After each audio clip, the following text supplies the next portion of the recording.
Hey, this is Bob.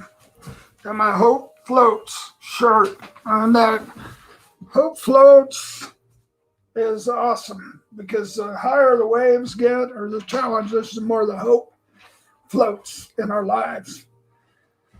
It's a very important time together. The word of the Lord is what we're speaking to. And this journey in the yellow house, which I've been sharing on and taping, and so you can follow it on the web page. And this is for everybody. For everybody right now, every stage of life. I won't claim supremacy of a message, but the message is supreme in itself. And the message, hi, Jacqueline, the message is about what really the Lord wants to, how he wants to show his face in this year. And the most significant reality about who we are is who we see him to be. And there's many forgotten faces of God. And he said in John 4:23, there will be worshipers of him in spirit and truth.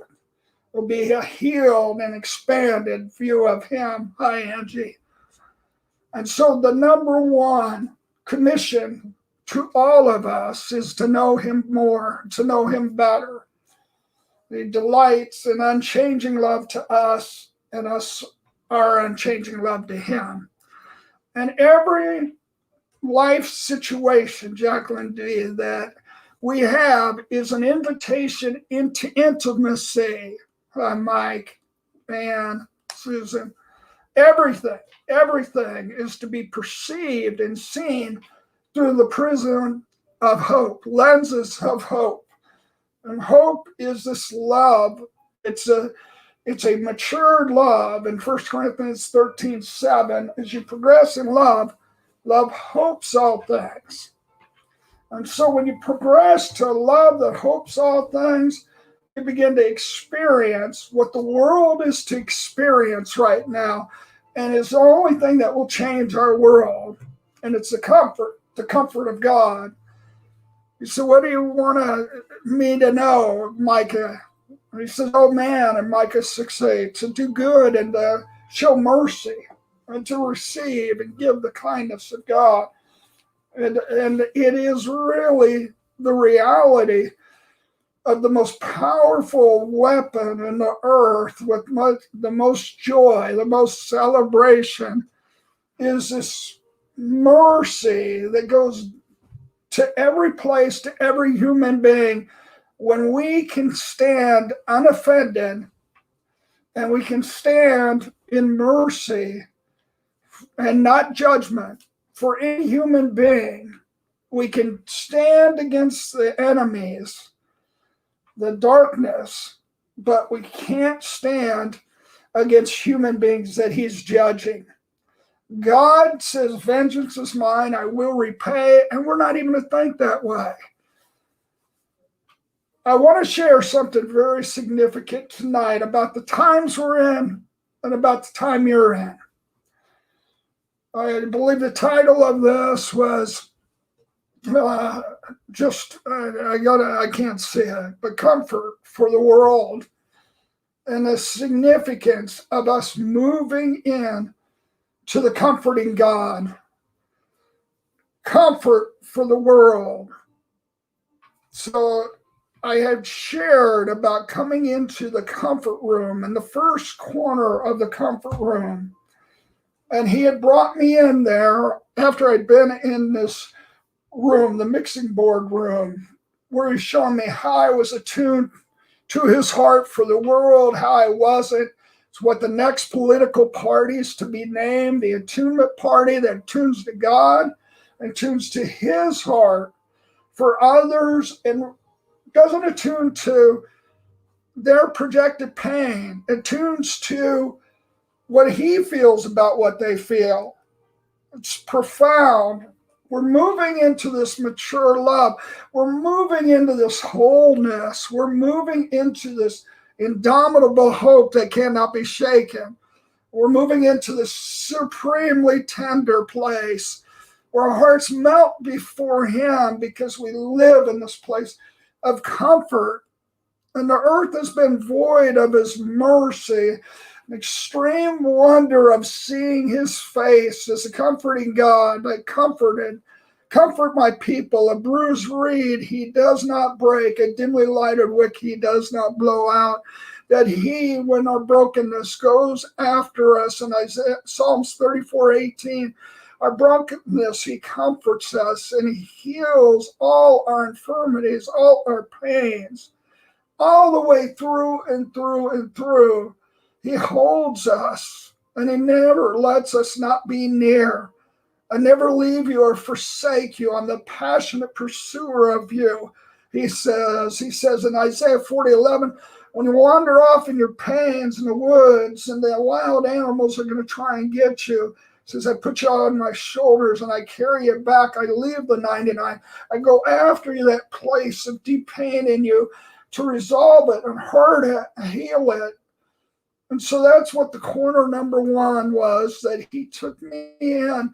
I've been in this place of trying to attune to life and other people, and I hadn't, the first time in this room, understood what was going on in the world. I hadn't understood what was going on with the presidency, hadn't understood what was going on with the Senate and the areas where the earth was shining a light in the media.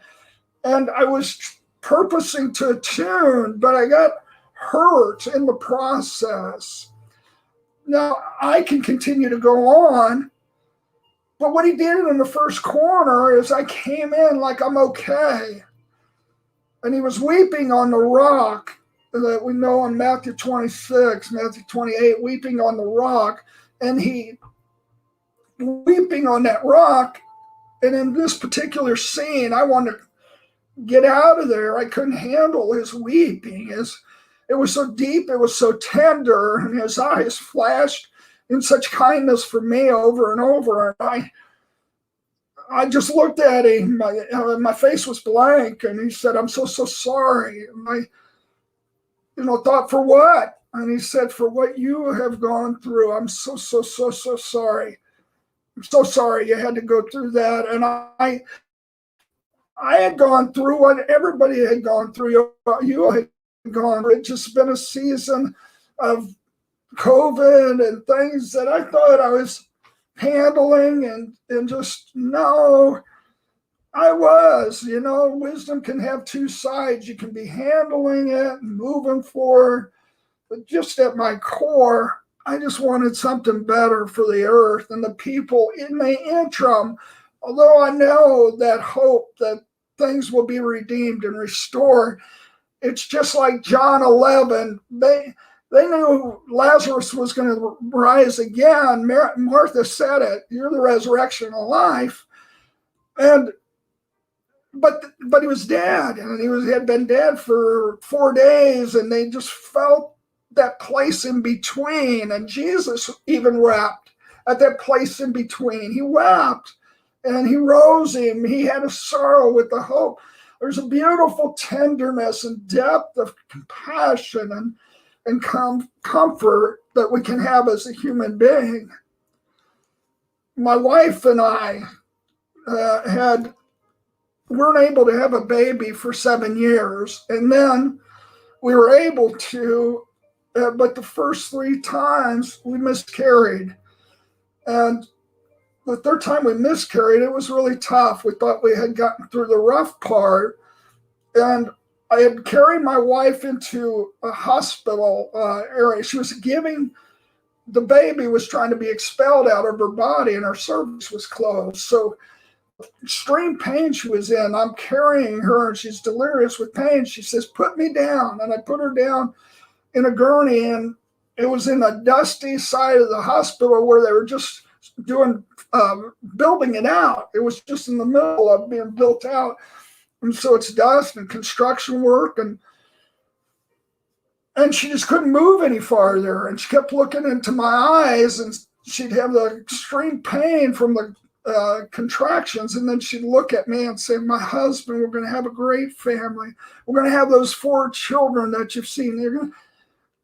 they're going to be wonderful. And I'd say, I know they are, my honey.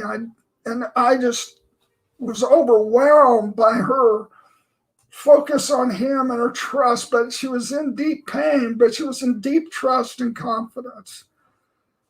And so, the baby had to be just brought out, and it wasn't obviously alive. And we go home, and our hearts have shaken. There's not an injury there forever. It's there's deep pain, but a deep confidence in him. And this young lady that I'll never forget, her coming, and just Rebecca just sitting at our feet. We had friends, we had people, but just Milton said, those who serve best stand and wait. She just sat there at the end of the couch and then at our feet, and for 10, 12 hours, and she just let us feel what we were feeling. And we'll never forget her for that. And she got up and she said, you just are wonderful people, and I know it'll be okay. And she about she was 20, not half her age, but we were the leader. Just never ever forget the comfort. And so I dreamed about different ones of you that God wanted to comfort. I see some of you on here. And just it's a happy, hope-filled family. But I believe after this time that you've experienced, that he wants to take the sweet stick. I dreamed about him taking the sweet stick, different places. We have spoke, if you can go back and look at the 2021 word, that God was bringing the sweet stick into our nation. That's Exodus 15, where Moses threw the log into the water and turned the bitter water sweet. And he was meeting us with a different level of grace and miracles.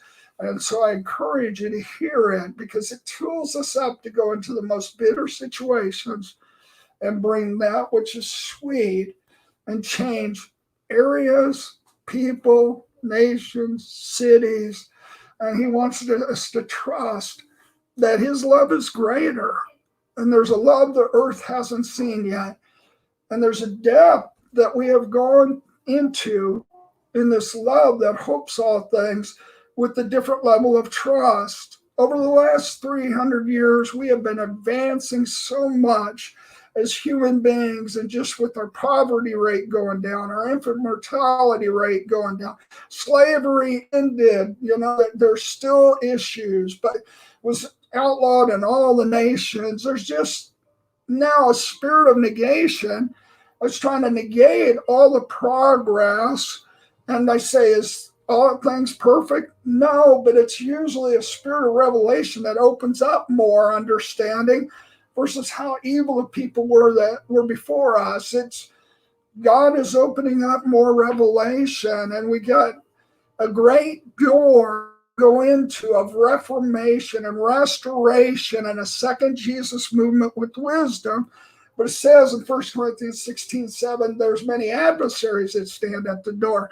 So we have a choice to get bitter and look at the adversaries and let them get magnified and the hurt. And there has been real wrongs for people that are on this. I'm seeing your names. There's been real wrongs that you've suffered. It happened. It happened. It happened.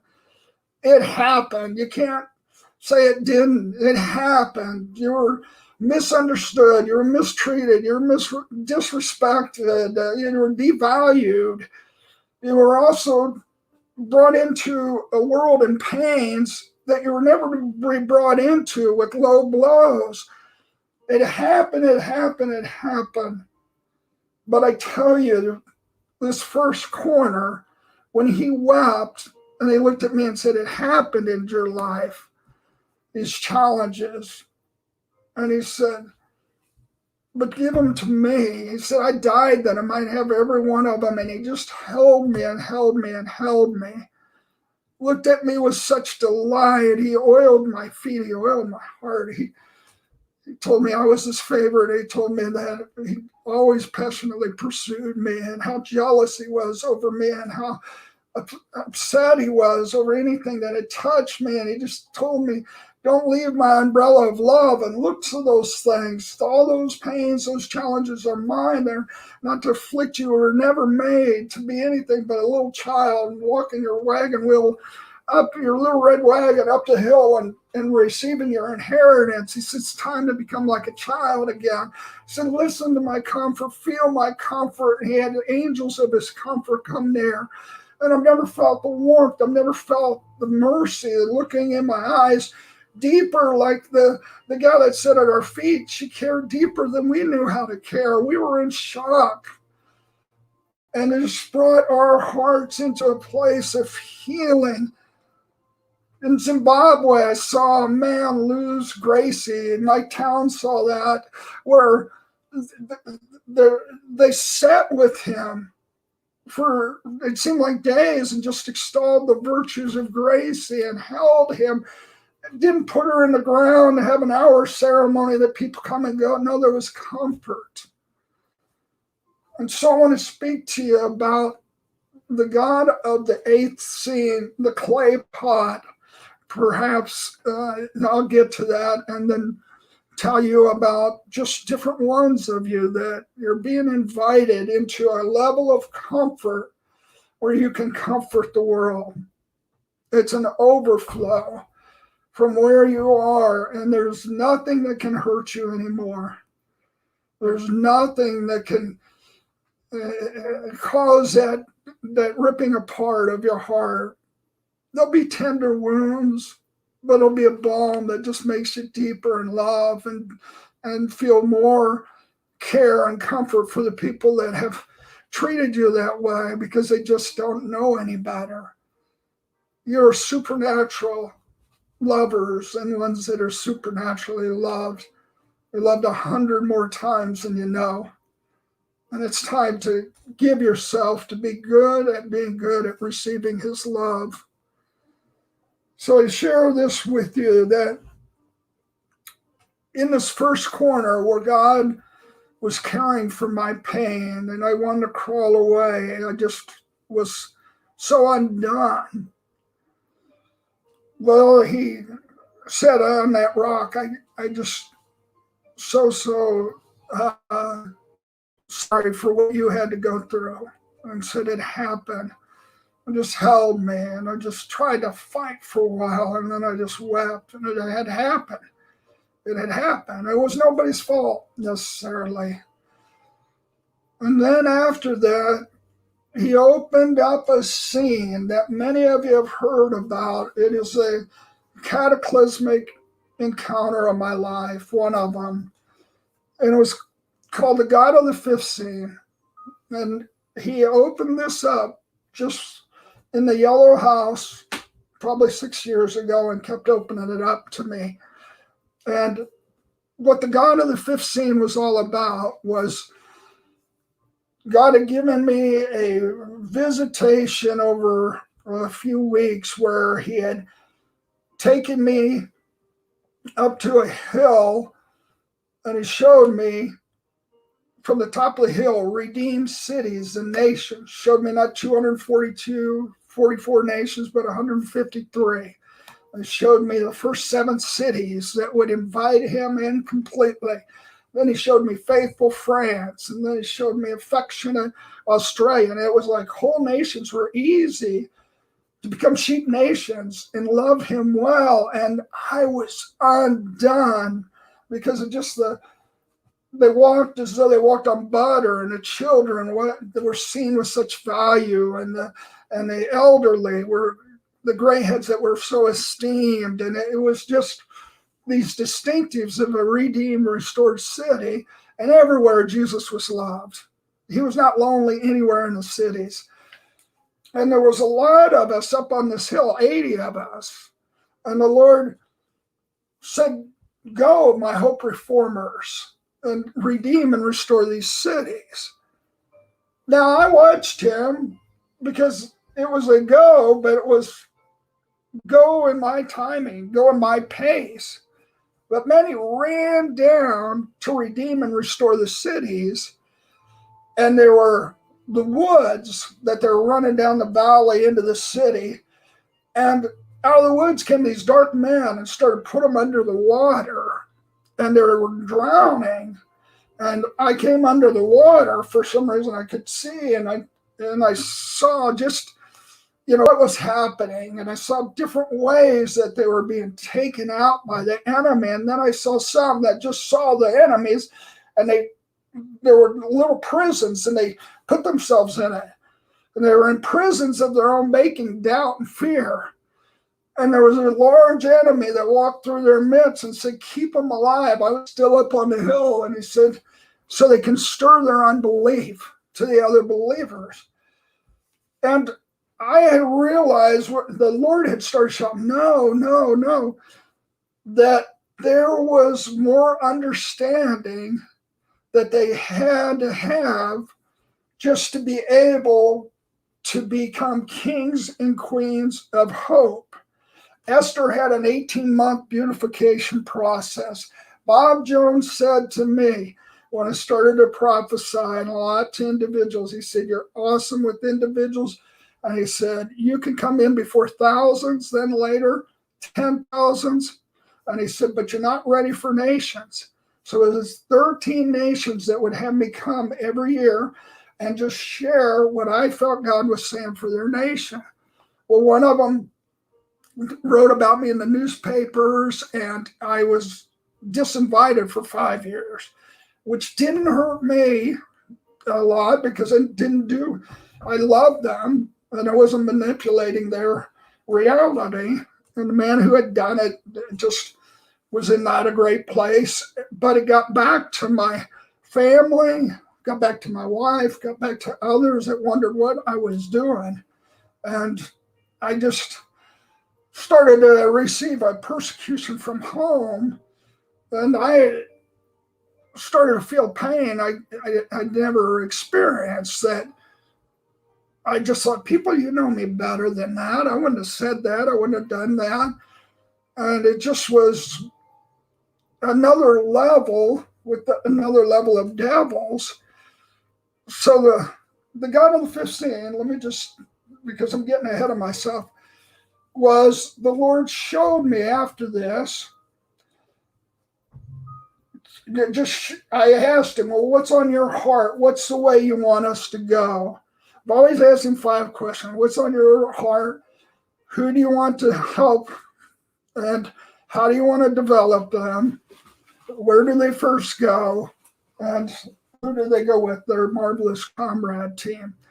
And it's been an awesome way to build with the Lord. So I had just asked the Lord. I stopped and I said, Lord, I want to be a man of wisdom and worship, to, just not be zealous and run ahead. And so I asked him, show me, just his heart and what was on his heart. And I saw a scene where there was a man in an alley, and he had been a man that I had met when I was in my drug days. I had been an outstanding athlete in our city, and then I got into drugs. A little boy drowned in a pool, and I just broke. I picked him up out of the pool, and I got in with drugs. So after the drugs, during that time, I just saw this man caught my eye when I was making a drug deal in this alley, and I actually went up and gave him a few dollars for McDonald's. You still can have some in that situation, but I left him. But now I saw him again, and I was in his body, and I've never felt so alone. I didn't know how he could take a breath and be that alone. And so then he showed me the next scene, and it was a woman at a nursing home, and she was pushed up against the wall, and she was shouting, help me, help me, help me. And I never saw anybody that felt so rejected. And so the Lord showed me this, where I'd seen enemy come. And the third scene that he showed me was men, women, and children getting killed, and they were being beat to death on sinks. And And then the next scene I saw was a woman and 4 children walking away, and then I just knew I knew this woman and 4 children. I knew them a lot, and so I was at that point. I just turned to the Lord. I said, "This is too much," because he was shouting and saying, "This is what it causes me pain. This is what's happening basically in the cities, and this is what you want me to be prepared to deal with." And I said, "Lord, I am not man enough. I can't handle my own pain, much less carry your pains." And after the 4th scene, there was this long pause. He kept saying, "But there's a God of the 5th scene." And the 5th scene was this explosion of his beauty, his light, his joy, and it penetrated through every dark place, miserable place, broken place, sad place in me. The heavy weight of the world that was on me and the pains of the human beings, it penetrated. He was laughing and celebrating as high as the sky.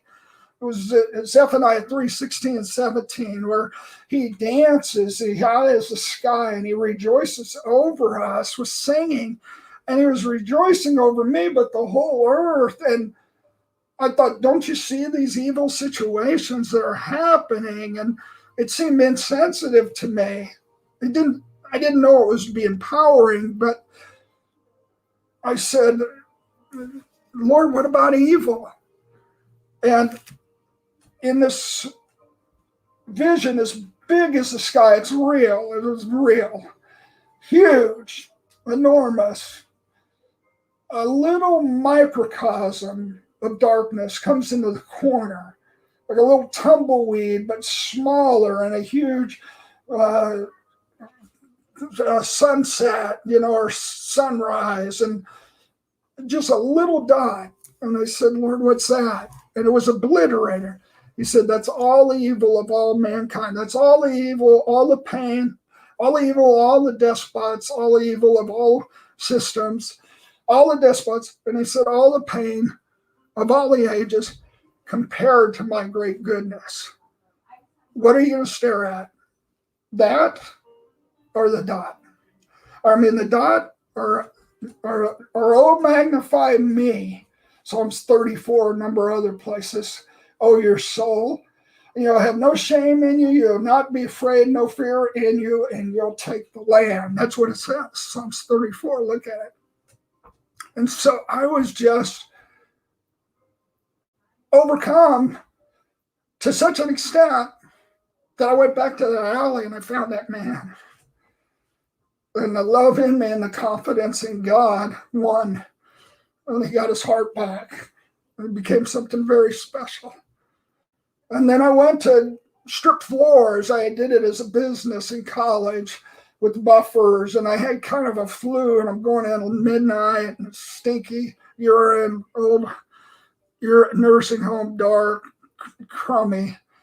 And I hear, "Help me, help me." It's a woman's cry, "Help me, help me," this shrieking voice. And I sat down in a hallway and I said, "God, I'm not man enough to handle it." And he just reminded me of the view of him, an exhilarated view of him. And I felt like I'm just holding his hands and walked down the hall. And I started to pull her dress out of this wheelchair and her nightgown. And she turned and she said, "Don't fix me." She said, "Don't fix me. Don't look after me. Look at me." She said, "Don't look over my head. Look into my eyes. Don't be a caretaker. Care for me. I'm a human being. I have a story." And she said, I really have substance. I really have had a life." She said, "Don't shoot me and inject me with stuff. I don't want to be cared about." And she said, "I want to be cared for." She had incredible language. And I turned her wheelchair from facing the wall, and I said, she had shouted, "I have a story to tell." And I said, "Tell me your story." And I was there a good few hours, and story was wonderful. Had bitterness in it, had harshness at first, but just the cream started to come forth. And then the next 3 weeks, I came every night as I got close to graduating, and I was the one who was honored. I was the one who I would have missed it. I would have missed it. And I came, and about the end of the first week, she had matted hair and didn't smell well. And now she had done her hair. She smelled well. And then she had a new gown. And she had a negligee that came up around her neck. And she had this beautiful glow about her. And then ended up one of the women in a church that I had came with me, Martha. Martha took care of her Mary until she left this planet. And she was so full of joy and thankfulness. I saw the bigger than God, bigger than that pain, those years of neglect. And God did it. God brought the sweet stick, stirred it, and got rid of the bitter. The third scene was I lived in Zimbabwe with my wife, and we were to live there 2 years. And at the 7th month mark, Mike Town was there, and he knows more. But they came into the farms, the dissidents, the terrorists who we had run-ins with before, and they took 16 of our friends. That you live with them night and day, you love them, you just enjoy them, and they're all fighting to care for a tribe. And in that challenging setting, you just get to be ones that really get close. And they had made us leave a few days before, probably not a few months before. But it's Thanksgiving Eve, and we have Noel Alexander show up at our house at 1 a.m. and says they're all dead. They got axed to death. They got beaten against the sink. Dead. I'd seen it. And I had to call on him. I had gotten so bitter and angry. I wanted to go out there and do what I could against the dissidents in this kind of nation why Mike knows why we called them, because we were having things stolen on our farm, and why we're with the police, our army. They're supposed to be taking the report, and they're stealing from us. And all we're trying to do is help. We're broke. None of us have anything but just our love, but we made things happen. We're trying to care for them. Well, that bitterness or that fear could have came in.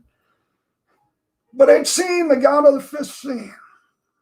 And I knew there'd be a better story, and there has been. Mike Town could tell us all about it. It's been wonderful. He's teaching ones out there still how to raise chickens. 6 or 9 of the dissidents that killed them gave their lives to the Lord. There's just wondrous to tend to who we've met, and just as full of love. God is bigger. God is bigger, and God's the God of the fifth scene. Well, about 6 years ago, I thought, that's all there is to this. This is what I lived out. He showed me 2 more pains I would encounter and how much I would need the sweet stick in my life. And the pain he showed me was when my wife and my children, not all of them, but my wife just walked off, just said, I'm tired of the church. I'm tired of you, tired of. And then I was a 3-headed monster, and then friends listened, and I actually became I just got so hurt. I've never been misunderstood, disrespected, devalued like that. And I try to think about how can I love in this situation? How can I, I just thought that indomitable hope, but just when your business, we had many people steal, break out car windows, break into the houses and steal. Friends stole, and then the church, somebody wrote something that was untrue, and others believed it, I just couldn't believe it. I'd never done anything like what, and I I started to lose my heart. I started to get mean, and I started to lose my mind. I had my head uh, I had brain frontal lobe damage, three areas from wrestling, from going through car windshields and hitting. I was just crazy. I did things, and so it kind of cut my prophetic loose, but it would spin and land on a negative. And I was always writing in notebooks, if anybody ever knew me, always, because I couldn't remember the simple things. I forget kids' birthdays, and I love my kids, but I just did those executive functions, and I have to watch it now with my energy and just to, but it just was, I was just so confused. I just, found when I was a wrestler, if they don't like you, they tell you and you talk about it. If in business they don't like you, they tell you. But in the church, I just have people that didn't. It just didn't. It just was tough. And so then, in the business it was tough, but there was two pains, and that was the first pain of just.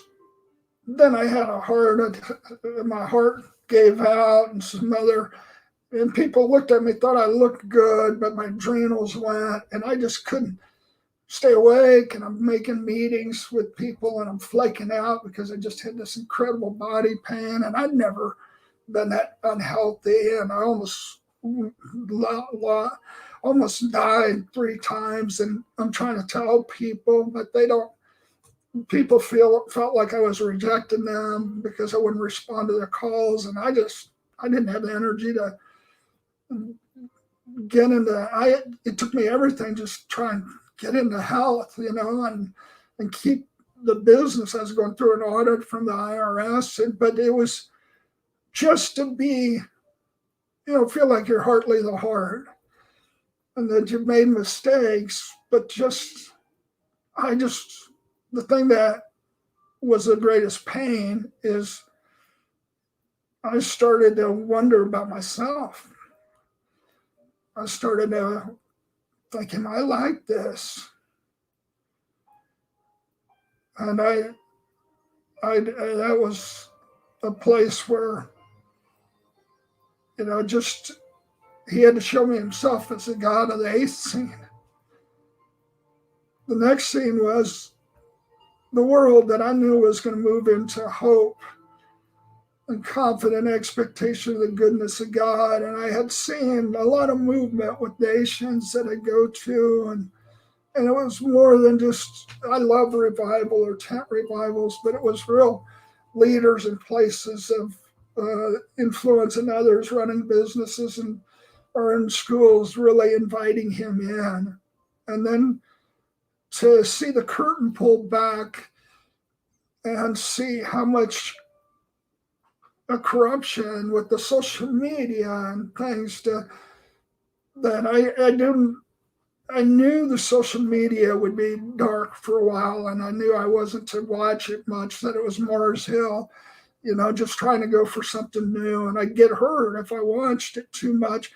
And I was to pray to focus on the right things. But I did get into the middle of just, prophesying to our leaders in our nation, other nations. And I did see things that I believe God wanted us to see as a people, to understand, the level of darkness, but I got hurt by it. And so the world wasn't what I thought it was, and people's motives weren't what I thought they were. And then I didn't know if I was what I thought I was. And these were two great, great, great pains, and great pains for my future. And not, I didn't think just about me. I thought about thousands of people that I had given hope to by the grace of God, and now I just couldn't even call them. I couldn't even believe in what I was saying. And then he met me as the God of the eighth scene.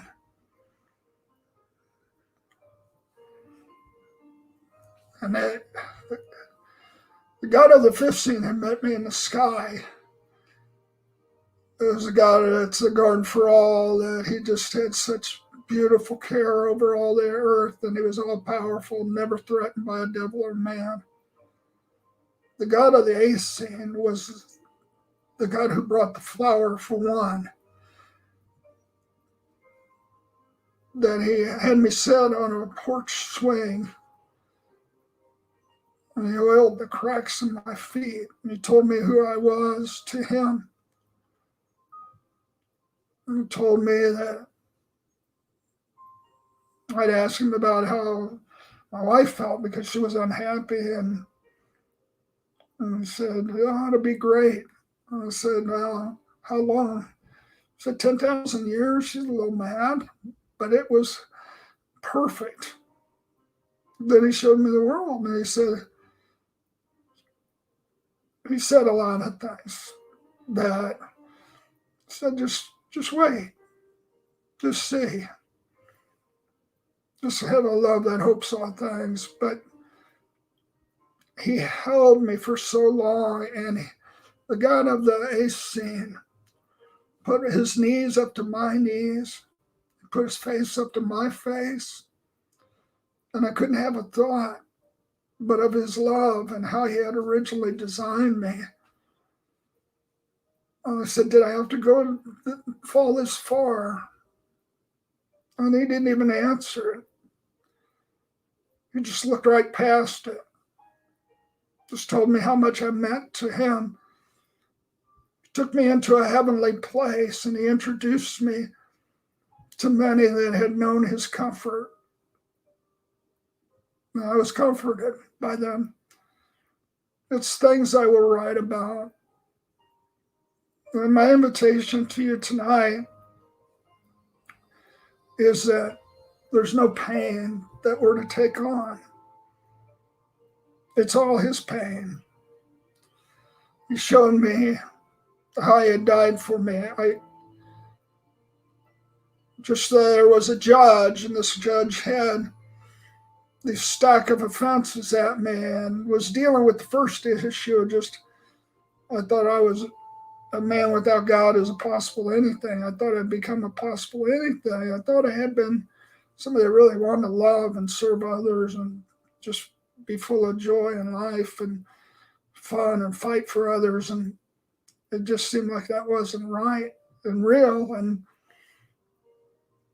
he brought this judge, and this judge had a stack of offenses that I'd done towards my earthly father. And it was things like when I pushed my sister, or when I beat up on my older brother, things that really hurt my dad's heart. And he shouted at me, this judge, and said that I had met and gone to jail 17. I mouthed off to a judge and ended up not having to stay there. But he just said to me, this judge, hated me, just said, look what you've done to your father's heart. My father was so pure, so loving. I never wanted to do anything to hurt his heart. And I just screaming, God, I was so ashamed of myself and just wanted to be off the planet. And then he showed me my Heavenly Father, this golden light, and the tenderness of our Heavenly Father. Jesus said, you've done 1,000,000 times more to him. And, this was a healing process. Because after that, I said, who can free me from this mountain of sin, and know that I never hurt anybody ever again. And this judge got up to put a spear through me. And one walked up, that's just such beautiful eyes, beautiful brown, flowing hair, brown eyes, and they turned blue as he said, I will gladly take the punishment for this one. I gladly. It was just looked at me with it wasn't a question, such adoring love at this mess. But to him, not a mess, a masterpiece. and just lifted. I felt like a king. I felt so honored, like there was one that would put themselves below me somehow to what was above me. And the king put that spear right through him in his heart. And as he died, he was smiling. I knew he was feeling the pain, but he just wasn't like a question. I was worth it. And his blood just spilled all over me, and he turned into a lamb. And I just can't turn away from that comfort, the God of the eighth scene, that comforts me where I feel like I've lost myself, comforts me when I feel like I've lost the world and the vision for the world. And now he's exploding with that kind of comfort. And he's giving it to us. And I just ask each of you, good or bad. I've been really with our core team and all of you, Valerie and Sonia and Jacqueline, Lori. Please pass this on, Fidela, that we're going to go on a year journey. And, we have something to say, something to do, and something to change the earth with. And I've never been concerned about having the many or the few. I've laid low. I haven't answered people, so I'm not looking for the many. But at this point, it does need to be multiplied out because we have people that are developing out the view of the God of the eighth scene, which is a God that is near us in his comfort, that daily wants to oil our feet nightly and just cares so much and just sees us and died for our value and go receive it. And he wants to penetrate so many different ways that I'd love to share with you, as he did for me with that eighth scene, those two scenes that I hadn't been able to deal with. It's time to see him. And it's time to see his comfort. And he's comforting people, and he holds us by the hand and he guides us into his glory. That comforting means come forth, that we're just not buried and dead. And that if people are not happy with us, we care about people, but we can't just wallow in it, whether we did it or we didn't do it. We just want mercy on them, mercy on. If we don't show that we know how to receive mercy, then they won't know how to receive it either. So I would really encourage us that you are to come forth. And I experienced something today that was just painful when my daughter's had her daughter, and it's beautiful, and she's writing me, and we're just really having a wonderful conversation and a wonderful time. But there are a couple things that are just sensitive and family and what's happened. And I just started to go there. I started to get a little hurt. And all of a sudden, I just felt discomfort. I thought I kind of didn't want to for a little bit. And I don't know if I didn't want to. I just was hurt. And just he comforted me. He held me. He told me what I was to him and who I am. And he told me how to love in certain situations and how to come with the sweet stick. And I wasn't offended at anybody. I wasn't, I just not do that. I just taking something personal that God wants me to give to him. And then me rise above it with the love that only I can show in this particular situation. And it'll make the difference, all the difference in the world.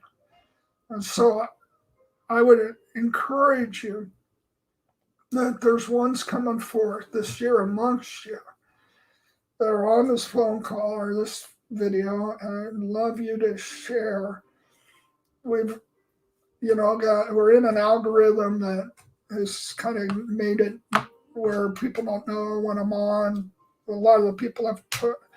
So please share with the people that all that has happened, there's a sweet stick.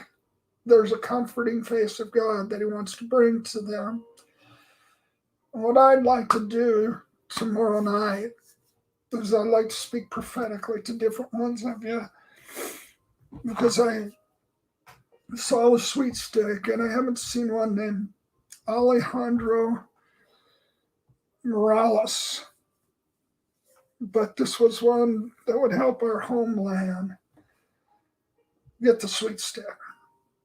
That there is ones that, whether they're being brought up by the left or the right, I've asked for God's picks, and they might not look like that up front, but that He would bring the sweet stick and visit them. And I saw ones, and I saw this one, and I don't know who this one is. And if anyone does know, this one was to have the homeland be a hope center. And this one was had gone through the pains and was not the same right now, but would get touched. And one of you would put this one's hands into his hand. You'd write them, Jessica Lee. I think you have the power of your pen to tell and share the supernatural comfort of God is very, very, very, very special. And so I would just, Alejandro Morales. And there was a Danny that was to write and pray for this one too. It might be my good friend Danny Falls. Michael Wong,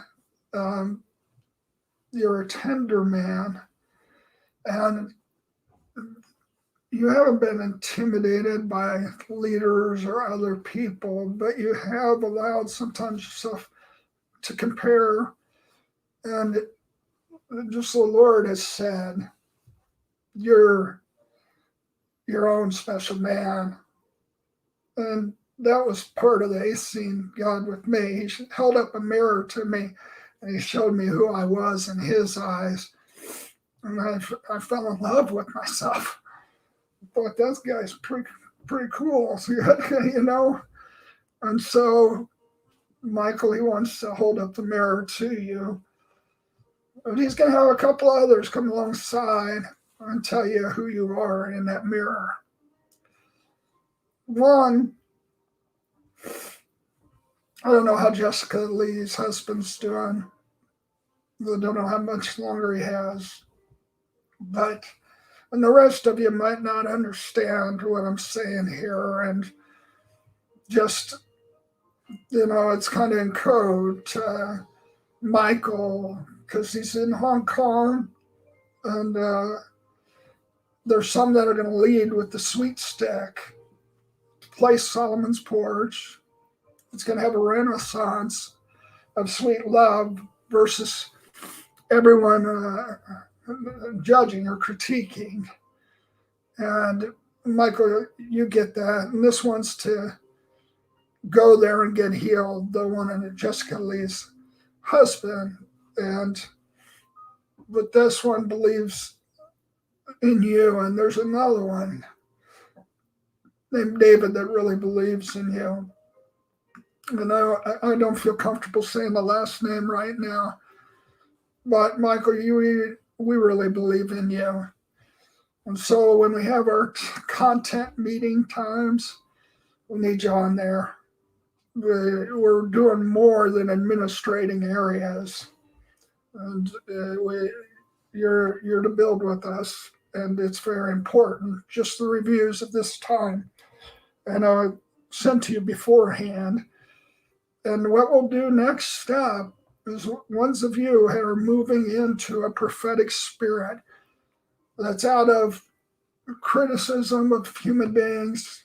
And I'm not saying you guys, but just there's been a lot too much birthed out of the flesh where people are angry and they're prophetic.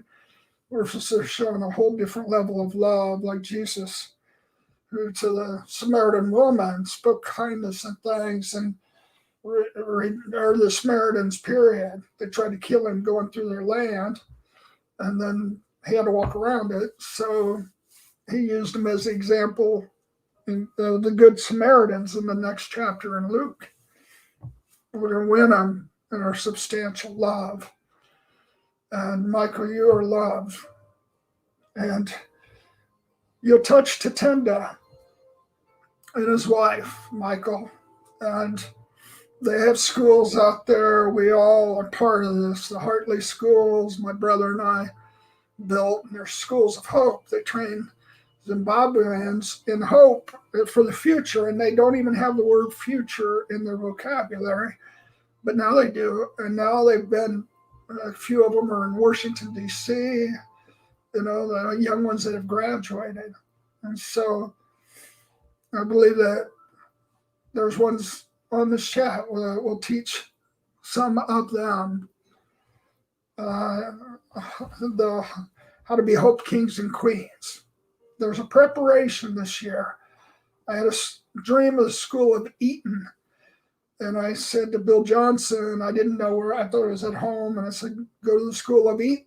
And he called me back, and he said, I did. He said, nobody hardly knows about it. It's in Britain, and it's a school where they send potential prime ministers and the kings and queens to get developed. And they learn how to handle king-size problems, and with joy and with strength. We're going to add joy. And so Tatenda is a king. He's a king. He's a chief. He runs a beautiful ministry, but he's gotten beat down. And it's time that, Michael, you reach out to him, but be on our call this next week. Tammy, you're going to bring leaders that have been in misery into hope. And it's not ever being concerned about what you have to say or the level of your insight. It's just the level of heart. It's who you are. It's the level that you identify with people. And you have a joy where you won't carry it wrongly, where it saps you. That you'll get actually stronger and more alive. It used to be the bigger the problem people would bring me in my office, the more grace I'd have, the more that's the hope floats. The deeper the water was, the more the hope floated, and the more I got energized. And Tammy, that's where you've graduated to. And so there's not a heart you can't lift without taking it on yourself. And it's really a lesson from tonight that I talked to you about, Tammy, earlier in my own life. It was just a level of an issue, and it got to my heart a measure, and the Lord just said, no, you got the grace, and it'll just make you even stronger. Don't take it personal. That was the problem. And so there is one named Francis Lowe that you're to help this mighty man know who he's best friend of me, and he's best friend of nations in Australia. And I've pursued, and he always calls me right back, but I haven't taken a call because just our time zones are different. But he's available at 7, 8 night, 6. It just, he's a hope king. And there's one that Bajorki, and I did not see Bajorki on this call. And I'm not seeing everybody. I'm sorry, you guys. And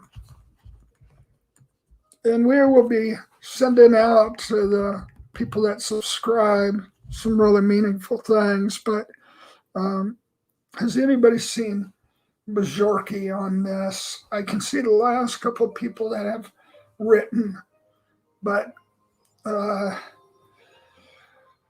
just I was sharing about, oh, well, I was going to share about Ruth, and Ruth has not been on a call uh, lately. It just, we got into, she's, her father-in-law was president of Norway, and then her husband's about to be, and so the political situation and just where she stands on that. She's an adorer of Jesus, and she wants to focus completely on that, and that's really what I see a couple of you saying that we don't see him on this evening. Well, just with Ruth, Bajorki, but also Anne, and Anne's on. Is Anne on? So just I saw them reaching out to Ruth because Bajorki was to have a partner named Stefanicor. That's to be marveled at just this one's mercy, this one's compassion, this one's comfort. And the Bajorki is too. And they would just love to love together and help bring forth Isaiah 35. So the promise of the restoration of really Iceland where they're at. And they're going to have different ones that come and bring the rose in the desert. Ruth will be one of them. Michael Wong will be an ambassador, and I believe I told him 30 before, but there's more than that. It's just he's expanding his capacity, and he will help Nico to know how near Nico is in God's comfort.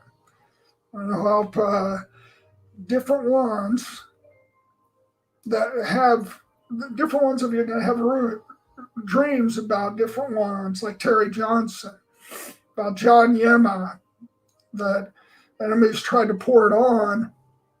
And this one used to be on the calls, and this one's got hit. Sometimes not on the call because they take some blows and it's hard for them to get their footing again. And this one, Ohio, there's a history in Ohio. Marcia Betcher can help this one to really see what God's doing in this time where it was difficult to have perspective. And so this one's an awesome, father in the spirit. I don't know him. I'm just speaking what I hear from the Lord. And so, I started to say something about Anne and just, reaching Bajorki and just being able to tell Bajorki that Bajorki and Heida, just that they're the king and queens of mercy, and that's just a love that's mercy. We think is rubbing somebody on the back and saying, "Ah." Mercy is a love that hopes all things. It is strong, and it's forgiving, and it's cleansing, and it brings comfort, which comfort means come forth. It doesn't mean just, okay, we're just going to stroke you. We're going to help you come forth and grab their hand and guide them into his glory. And so there's ones that they're going to guide into glory at this time. But Anne's going to help hold their hands and see the mercy because their callings have been challenged. And with this COVID, many have felt like, gosh, is it over, and taken it personal, when really it's a time that we're to get on the stick and we're going to help develop people. I'm very committed this next year, and I can be more committed because there's a team rising up that's really taken some areas of responsibility, so I'm not just always having to run with just administrating, even setting up this podcast, taking down, getting it up. Those kind of things are just awesome when people step in, and so we're going to be able to really reach and build people with the golden tools that are the Yellow House Wholeness Journey, the New Encounter Pathway, just where you see him and put others' hands into his hands. And I will just make the vision of value vehicles known. But if you're invited in, it's transformation time, reformation time, where it's forever. And we're in agreement that we always hope all things, because that's a prison we're called to be in.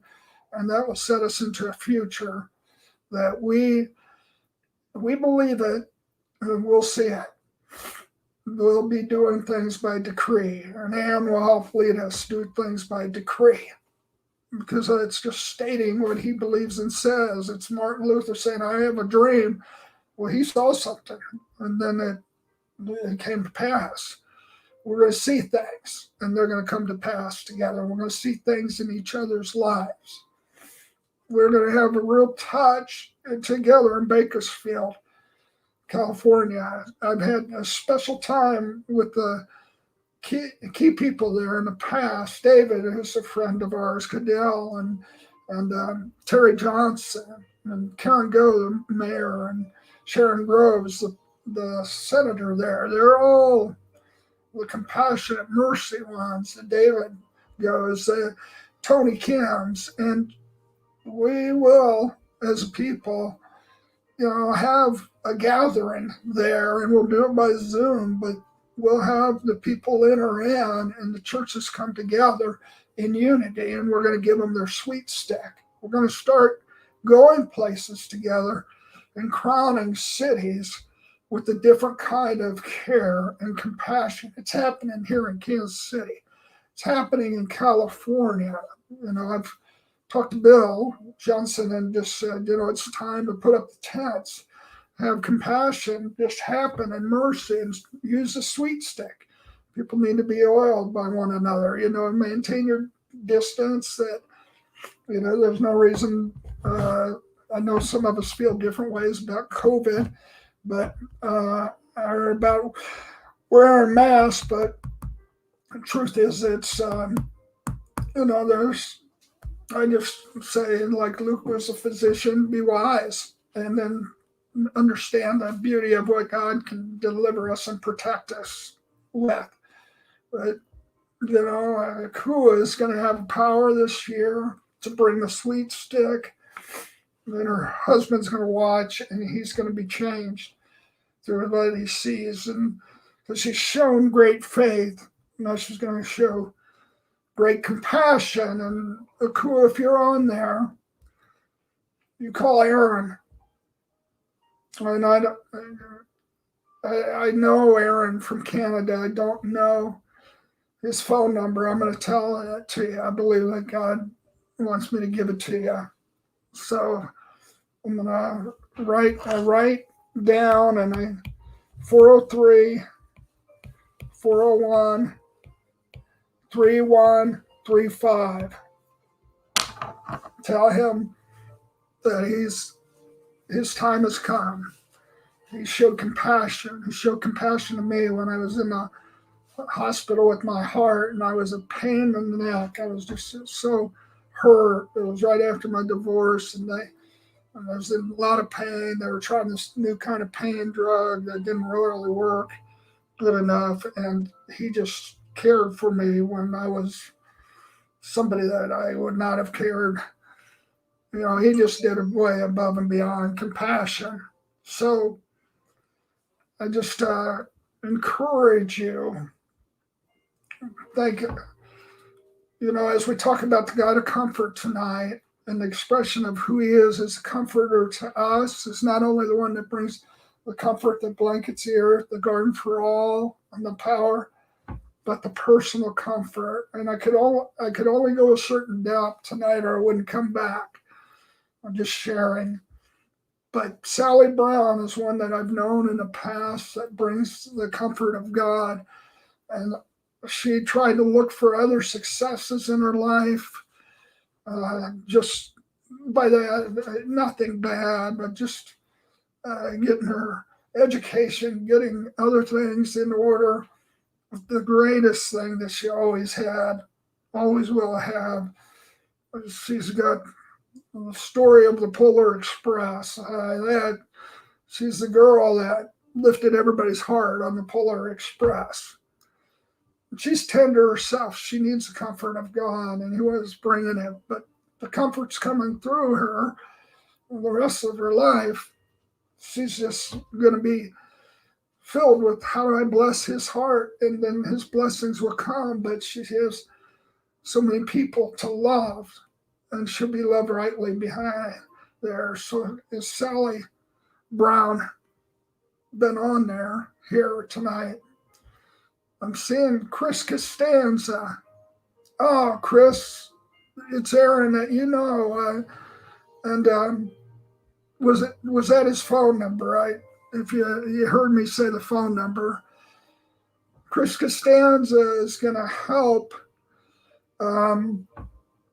be with the corporate prophetic. Chris has been one that just is a comforter and carries his heart and is very seasoned and wise, and going to come along with the Akua and some others, and we'll just do that word once a month. And Akua, you said you didn't catch his number. Chris, I wrote down a number, and you tell me if this is Aaron's number, if you know it.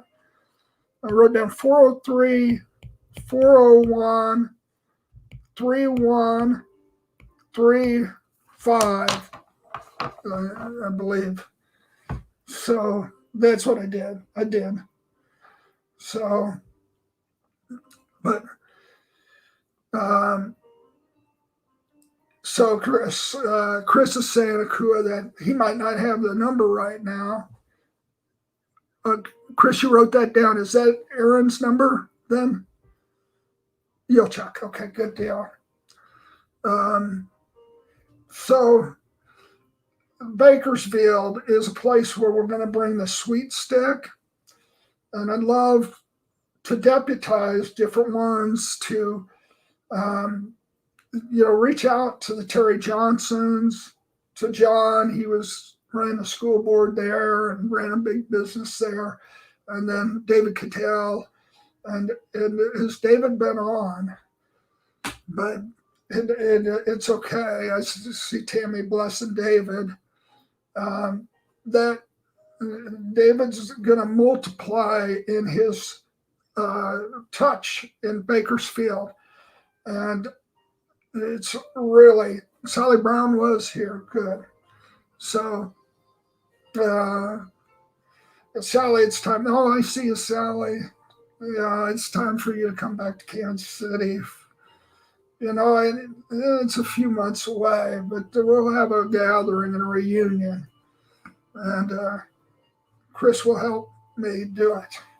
Now, we'll pray for the right time, but there's something really special, at the right time with this COVID, and it's not what we're going to lead us. But so Sonia just stepping into a place of doing communications, and mainly it's not like Lori has been awesome helping with my emails and my phone calls, so I can just be a little more set apart for the Lord. And I just thank you guys so much.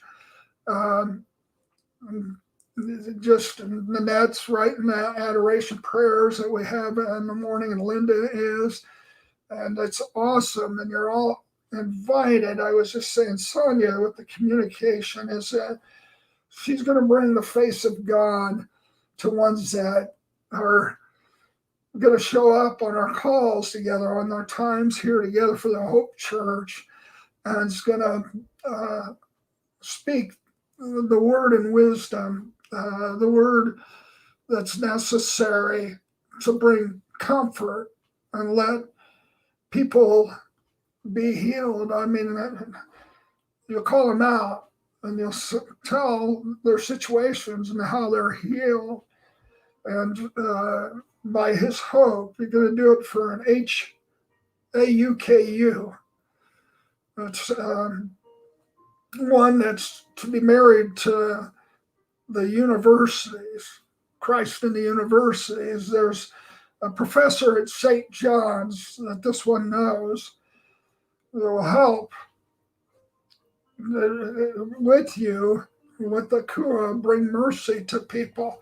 The people that show up on these times as we get loose from our algorithms and we just present it on YouTube and other places, we'll have somebody that can help edit too. So we have the words that are just edited and we say the names so people can come, because people are just the wonder in somebody hearing their name. You know, that God knows my name, God loves me. Just the St. John's professor change everything for them. And Chris is like Winky Pratney was with me. Winky and I, now Winky, look him up on the internet. I mean, he's nationally known. He was Keith Green's mentor. But we go places and like to Ivy League schools that when they graduate, there'll be 1,000, and they'd give them this invitation to stay after the ceremony, and at least 1,000 would, and for a couple of days, and get a kind of training that they thought they needed. And it was us training them, and I would train on hope as a value that they believed hope led to success, and we had the statistical analysis. And Winky wrote 9 physics and science books, just had he was profound in his wisdom and life, and brilliant. But we would all teach them different practical realities about life, but always bring it back to the origin, to the Creator. And so it was time that many of them gave their lives to Christ. And we are going to give people the hope journey, hope story. And people have come to such a place of depression, and such a place where the misery spirit's on them, that they're going to grab it with all they got. That it's going to be the greatest breath of fresh air for them to walk into adoration with us. Linda Everline's going to have adoring prayers that release Daryl Scott. You know, I just dream of people and their names. And there's a Daryl Scott that's going to be a Hope Here that's bound with the Drew. And that means they're bundled together, and God wants to bring them along. Jacqueline is going to bring bouquets for everyone, bouquets of comfort. And we're going to have ones that come to us at, Winky's had some serious health challenges. You know, if you, T3T, if you could, you know, just make sure. I would love to have his updated information. I think I got it. His wife sent me a note that they needed resources, and they've never asked for anything, and I want to help. And so please, if you know any more of how to get in touch with him, you know, let me know that, and I won't, you know, broadcast it everywhere. So we're going to have Hope Church on Friday nights or Saturday nights, and it's going to be time where we come together for the word of the Lord. And then it won't just be me, but others. We're going to speak to people and deputize them and coordinate them. Like tonight, it's kings and queens of mercy, compassion, comfort, and it can look different. If a person is a gentle person, it'll look gentle. If a person is a gregarious person, it'll look gregarious, full of life and abounding. But it's going to come forth and heal the deepest of wounds. And so I just want to continue tonight, but I believe tomorrow night's a good time for us to continue. And Chris and I will be working on corporate words with others that I've had before that the sweet stick would come and it would go to places. And I told you about a place in Colorado where there was Indians that were annihilated, men or women, children, and animals, and it was over 6 years. And it was the commander in chief that ordered it, and it was really not good. And that every 20 years there's been an assassination attempt since then. And so I'm telling our friend Kevin about it, what I dreamed, and Kevin's just a genius, a story genius, and like Danny Falls and others, they'll go back and they'll look. And anybody that wants to do this, you can look. Sometimes I'll say something, and I'll say, like I said to Chris, hey, there's going to be people resigning from different places, and I told him some nations that had already happened, but I said they'll be resigning because they want mild mercy. They don't want to get caught and get severe mercy. They want to get out of the position and not do any more damage. But others are setting themselves up for severe mercy, and so Chris wrote me back and said, hey, there's some others right now that are resigning, like the whole cabinet in Netherlands resigned, Germany, she resigned. She had said she was going to at some point, but it was premature. Putin's parliament resigned, and some of that was very good that they did. And, I just dream about who's in the charge and, who needs to go sit down for a while and get their hearts right. And Italy, the prime minister went, and a couple of others. And we've heard some things in the past about our election and some of the places that it was messed with. And now it's not being communicated with about much, and just to be careful with this broadcast. It's just there are those that have mercy, but not the mercy isn't void of righteousness. It just deals with people in a way that's redemptive. So months ago, I had a woman call me that was a friend of Ghislaine Maxwell. I mean, I'm saying it wrong. Jeffrey Epstein's, psychic, and that woman was really looking for not only save her life, but just looking for mercy, understanding, real redemption. So I believe that we're going to see people that have really suffered in these last seasons and really took some things personal. And I believe that we need to reach out to Jimmy Yoon. He's to sing a new tune. He's an awesome man. I'm just saying, I think the world situation personally got to him. And then John Lee, he's going to set many free. That's pastor of Jimmy Yoon. And he's a writer of the Yellow House Jury. So our lovers that are on this, we just send them a note and just invite them in. And to the rest of you, we're going to have Friday nights or Saturday nights where we have Hope Church. And at the end, we'll have kind of Zoom more people that write in words for one another.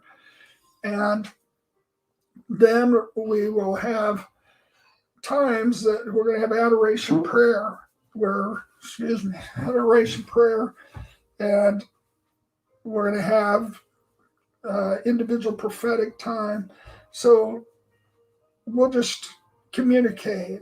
For those who'd like to be part of the Hope team, you just could notify us by this and just say, I'd like to find out about it. And we could give you more details. And we're meeting to go over the building blocks. And we just need help sometimes just taking out the garbage, just doing practical things.